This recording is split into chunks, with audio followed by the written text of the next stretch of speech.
Hello guys, কাল কিন্তু রাখি তোমরা সবাই জানো, তাই জন্য আমি আর আমার ভাই মিলে সাইকেল নিয়ে বেরিয়ে পড়েছিলাম। এর মধ্যে মা দেখলাম চলে এসছে, তো মাও গেছিল আমাদের সাথে। আর ভাই বলেছিল আমি কিন্তু ফটো রাখি ছাড়া পরবো না।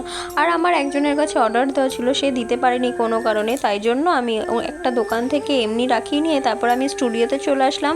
আর দুঃখের বিষয় স্টুডিওটা বন্ধ ছিল। তারপরে দাদা আসলো, দাদাকে ফোন করলাম, তারপরে আমি একটা ফটো বের করে নিয়ে আমরা চলে গেলাম মিষ্টির দোকানে। মিষ্টি নিয়ে তারপরে চলে আসলাম আমরা বাড়িতে। দেখো এখানে দেখো, তোমরা কিন্তু আগের একটা ভিডিওতে দেখেছো আমাদের হাঁটু অবধি জল হয়ে গেছে। তো দেখো ভাই সাইকেল চালিয়ে আর যেতে পারছে না, আর ঘুটঘুটে অন্ধকার আমাদের এদিকে। সত্যি এলাকাটা খুব নিঝুম হয়ে গেছে জল হয়ে, বৃষ্টি পড়ে। তারপর ওখান থেকে বাড়ি এসে দেখো আমি রাখিটা নিয়ে কিন্তু বসে পড়েছি, আর আমার রাখিটা কমপ্লিট হয়ে গেছে। তো তারপরে দেখলাম মা বিরিয়ানি নিয়ে এসছে, তো সবাই মিলে বিরিয়ানি না খেলে হয়।